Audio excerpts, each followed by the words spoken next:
Get £20 in risk-free bets this season when you join SBK. That's money back in cash on your first £20 of losses. Well worth a go.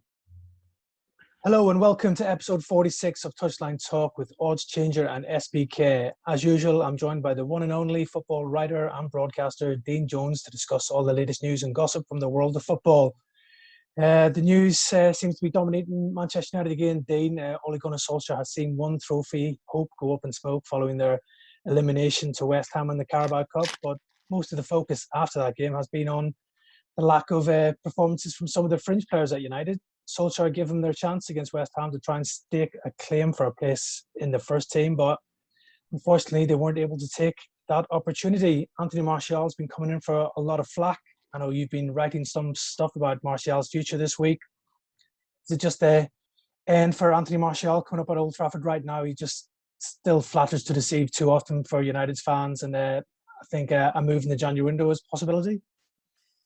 Yeah, I think it's really difficult for Anthony Martial. He obviously wants to do well at United and fit in, but every season just becomes harder and harder for him. You know, not just Cavani, not just Greenwood. He's now got Cristiano Ronaldo to compete for, and chances are so few and far between. And if you don't take them when they come along, then you just start to wonder, what does he do next? And he can't really hang around too much longer, really, in my eyes. And I know that for his representatives, they've been faced with the scenario for a few months now of trying to contemplate, where could he go if he's not staying at United? What opportunities are out there? I'm told that Spain is a very realistic destination and one that he would consider if they could find a path there. I think he'd even be open to staying in the Premier League. But look, publicly, Man United will say they are not looking to sell Anthony Martial. They say that Martial is not somebody that they've told can leave. But, the way that United are having to transform their squad right now, from just watching United and the way they are transforming, it's pretty clear on the eye that Anthony Martial isn't going to fit into what Man United are building.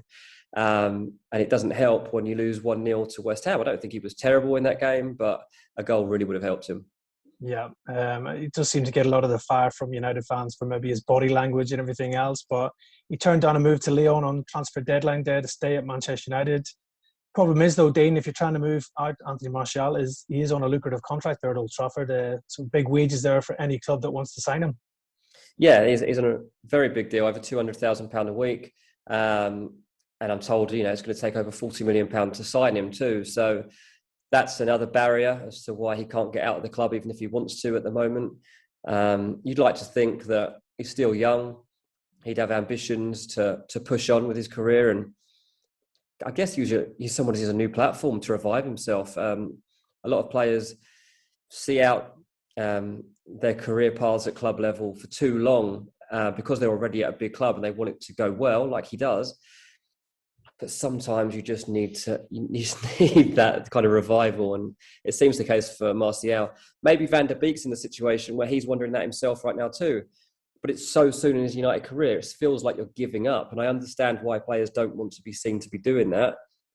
Obviously, Van der Beek had an opportunity to go to Everton, which his agent has spoken about. But it's these players and Phil Jones and others like Lingard that were on show in that League Cup game. So many of them with a point to prove to Ole Gunnar Solskjaer. And to be honest, they've made life quite easy for him because he can point to probably 7 of the 11 that were out there and say, sorry, but that was your opportunity and I don't see how I can play you in the Premier League. Yeah, now they're out of that Carabao Cup, it's even less opportunities for United's fringe players, like you mentioned, Van der Beek, who's struggling to get into that United midfield. Phil Jones, who's just worked his way back to injury, will be desperate for some game time, but again, he seems so well down the pecking order in United's defence as well. Are we expecting maybe a bit of a clear out at United this January with some of those fringe players maybe moving on in search of first team football? To be honest, I was expecting a bit of a clear out in the summer. I thought some of these names might be gone then, and you talk about the wages that Martial's on. I mean, obviously it does play a part of this because clubs have been so restricted around Europe about what they can do on the back of the pandemic that they haven't been able to take the punt on these players that they would have liked. And unless United are going to pay some of these players wages for them to go elsewhere, which may end up being the case, it's going to be difficult for them to get moved. So there'll be talk of 6-7 players leaving United in January. The reality of it is that that's really difficult to do, and it might only be about half that number that managed to do it. Yeah, it's a real tough job maybe to move players on in the January transfer window. We know how difficult it is for clubs to try and do deals in that short space of time as well. So yeah, big few months coming up for those fringe players at United who will be seeing their first team chances even more limited now they're out of the Carabao Cup and they have to wait probably till the FA Cup comes around in January if they're still at the club. A former United player, Wayne Rooney's finding himself in a right situation at Derby. Dean, what a real terrible state of affairs the club finds itself in, being placed in administration. With that comes a 12-point penalty as well, which sees them drop to the bottom of the championship on -2 points. What do you make of this whole situation at Derby? Wayne Rooney's just 10 months into his first managerial job. It's been a real baptism of fire for the former England star. Would you blame him if he decided to move on, or do you think he'll stick around and try and help Derby get out of this mess? It's a really difficult situation for him, isn't it? Because he's actually done pretty well, to be honest, and especially in the circumstances he's been working in. He's due to hold talks himself with administrators to see what the situation is. But there's no doubt about it that this is not an ideal way to make your first steps into management. I guess the one blessing for it is that wherever he goes after this is hopefully going to be a lot easier in terms of the environment that he finds himself in. But I don't think Rooney's come out of it badly so far. I'm told that he will, of course, consider his future. He has to, really. It's very difficult not to when you're put in these circumstances. But it's a long, long season ahead for Derby if all these points keep tallying up against them. Yeah, it seems like inevitable relegation for Derby this season with all their issues on and off the pitch. Strange thing is, Dane, what's been going on with the communication of the club with Wayne Rooney admitting that he heard about the administration on TV, which is staggering, really, when you think about it, that he wasn't even aware of the situation. But to be fair to Rooney, he's inexperienced as a manager, but he's really fronted it up, I think, in front of the media. He's taken all the questions. He's tried his best. I think that's just the street fighter in Rooney. He's not going to give this up. I don't think he wants to fight. He's told the players he remains committed to the club and he wants to help them get out of this situation. But do you think Wayne Rooney's done himself favours here long term, the way he's gone about the situation at Derby? Yeah, absolutely. I think there'll be a few clubs in the coming months that will be looking to change manager. And I think that there are more now than there would have been a few months back that would actually consider taking on Wayne Rooney. I think that not only has he showed that he's a very good coach, he's also shown he can also manage the situation in really difficult times. So yeah, I think he'll come out of this well. Doesn't completely surprise me that he found out about this on TV. I've heard quite a few times like managers and players just talk about the fact they're completely unaware of what's actually happening. And it seems that like big things that happen like that, the last thing that occurs to the owners is to actually tell the people that it affects what's going on. Yeah, maybe the owners didn't want to face the wrath of Wayne Rooney, maybe on a phone call, which I'm sure he wouldn't have been too happy to find out that news, considering he's had so many issues to deal with even before this administration as well. But yeah, moving on to another club who find themselves in all sorts of problems on and off the field is Barcelona and their under fire manager Ronald Koeman. He's under huge pressure at the Camp Nou right now. Some poor results in different performances as well. Dean, it's been a real underwhelming start for the Catalan Giants. Dismantled at home by Bayern Munich in the Champions League, and then salvaged a real late draw with struggling Granada in La Liga, with Gerard Piqué playing up front in that game, which was a real sad sight for a lot of Barcelona fans used to the good times of Lionel Messi's, etc. as well. Koeman's job is on the line right now, so basically replacements are being mentioned here. Roberto Martinez, the Belgium coach, seems to be the one leading the chase. We've also got the ex-Barcelona captain Xavi, the out-of-work Antonio Conte, Andrea Pirlo as well, and even Brendan Rodgers' name has been chucked into the frame as well. What's your whole take on this situation with Koeman and Barcelona? It seems like it's pretty inevitable that he will lose his job. Yeah, it does feel like that. It does remind me too of what happened at Everton when he left there, and you know he kind of settles things down for a bit, and nobody seems totally sure that he's the right man, but he seems to be winning everybody over, and then kind of falls off a cliff like he did with Everton. And when it happened at Everton, he started to turn on people and the media. Seems to be what the case of now Barcelona too, with him reading out statements in press conferences rather than taking questions. He's a very stubborn man, and he seems like he's going to be good going about this his own way. Whether Juan Laporta wants that to be the case or not, he's going to be sending 54 crosses in one game and hoping that one of his big men gets on the end of it. And that's not what the fans at Camp Nou want to see. So it's a tough one. But even tougher, really, is finding somebody that's going to be a guaranteed success in his place, because to be fair to him, he has come through a turbulent time at the club, and it probably helps him right now to cling on to his job because he's lost so many players, including Messi. Yeah. But yeah, there's very, very few people that you could say would come in there and be able to steady the ship and actually lead Barcelona to any glory. I mean, I'm not sure anybody expects anything from Barcelona this season in terms of silverware. So that would be one argument for letting Koeman see this out, is that there's not much expectation anyway. Yeah, massive rebuilding job going on at Camp Nou right now with young players being promoted, and obviously some of the old stars coming to the end of their careers as well, the likes of Busquets and Piqué. But if you had to go for somebody, who would be your man? Maybe would it be Xavi, who's got the Barcelona connections, or maybe Roberto Martinez, the Spaniard, who's obviously done very well with Belgium? Are they maybe two of the names that you would see, maybe if given time, could turn things around at Barca? Yeah, maybe. I mean, I think that what you need there is the connection with the fans, isn't it? And it really does become a bit of a PR win as well when you appoint the next manager, because you need to have everybody on side. And I think it's also important to find somebody that connects with the identity of the club and does start playing football the way everybody wants to see it. So whether that's Xavi, whether that's Roberto Martinez, they're definitely two of the men that I could see having a good shout for this. I mean, Erik ten Hag is somebody that gets thrown around as well a lot, so very highly thought of. The notion is that he wouldn't take another job midway through a season, that he would wait until the end of this season before leaving Ajax. So have to wait and see whether that's the case, because I imagine that he would be one of the type of manager that they would be looking for, especially being at Ajax and having that philosophy behind him. Yeah, it's going to be a big few weeks for Ronald Koeman and Barcelona to see if they can turn their fortunes around. But if results don't improve quickly, I think the White Handkerchiefs will be out in full force at the Camp Nou, and that will probably spell the end for Ronald Koeman.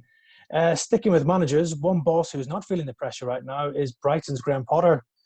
Potter has Brighton riding high in the Champions League places right now, in the top four of the Premier League. Dean, he's really enhancing his own reputation, Graham Potter, I think, at Brighton now. He's already been described as Pep Guardiola as the best English manager around. Would you be surprised if Potter's sort of performances for Brighton would bring him to the attention of some of the big six clubs? I know he's been linked with Arsenal recently. He was also in the running for the Spurs job before Nuno got it as well. Is this the next step in Graham Potter's development, is maybe to go to a top club? As much as Brighton fans do not probably want to hear that right now, he is going to be at a lot of clubs' top of their lists if they do want to replace a manager. Graham Potter is going to be hot property right now. Yeah, I'm sure it'll be discussed. I don't think he should go anywhere, to be honest with you. It's taken this long to get Brighton to where he always believed they should be and would be. Last season there was such a fine line between success and failure. Just about stayed on the right side of things. But those fine margins are starting to pay off for Brighton now, and they're up, riding high in the table. I don't know what level you would put him at right now. I don't know if Arsenal would be the right kind of project for him, to be honest. I think they almost feel in that Barcelona-like situation whereby they need someone the fans can connect with from day one and just have that belief that everything is going to come together again if Arteta's not the man. And as for Tottenham, I can't see them giving up on Nuno this soon, although albeit that things aren't going well over the past couple of games. So I do understand there'll be a lot of hype about Potter right now and that he should be getting a bigger job, but I don't think those bigger jobs are going to be there just yet. I think he needs to see this through, certainly this season, probably the one after that as well, to be honest. Yeah, he does tick a lot of the boxes, Graham Potter. He's young, he plays a very attractive style of football as well. He's got a long-term plan as well in place, it seems, at Brighton, and he does give youth a chance for development as well. So do you think he has what it takes to be an elite manager, maybe a future England manager, even if he continues his rapid rise? He's spoken of so highly, and the way that he goes about his job, I don't know if I want to put him in the bracket of being the next England manager just yet, but I do understand what you're saying, because he is very level-headed and he believes in his philosophies. He doesn't get carried away. And so there are a lot of similarities really to Gareth Southgate and the type of manager that England have got in place right now. So I do think that long term that he'll be on a list like that. But he's just very sure of himself and his methods, and that it's very difficult to do that, especially when they go through turbulent times, like he has done at times with Brighton and been on bad streaks. He believes in his way of managing and he sticks to it. So I think Brighton are going to reap the rewards from it this season. I don't think they're going to end up quite as high as they are right now. but they're a clearly improvement on last season, and we'll see on the back of this season, I think, just how high he can go. Yeah, bright future ahead for Graham Potter if he keeps on this trajectory right now with Brighton as well. As you said, he's a manager who likes his philosophy. Another manager who's very keen to stick to his philosophy is Marcelo Bielsa at Leeds. They've endured a difficult start to the season, Dean. Just 3 points from the opening 5 games, yet to win in the Premier League as well. They've also had a few issues with their squad, being badly hit by injuries, especially in defence, with Llorente injured, Koch injured, and also now Struijk suspended as well. Is it that dreaded second season syndrome worry for Leeds right now? Do you think they're going to be involved in a relegation fight, or do you think Leeds will soon start climbing that table?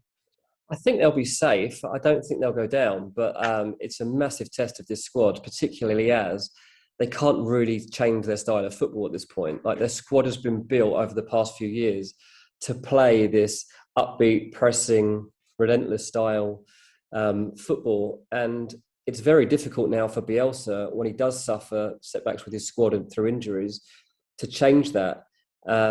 And that's going to take a transfer window if they do want to bring in players that can do that. And to be honest, he probably wouldn't do that. His feeling was, coming into the season, that all Leeds needed to do was to just upgrade each position they can gradually over 2-3 seasons. And they've slowly started to go about that. Probably didn't do quite as much business as we would have expected, or maybe even they would have liked.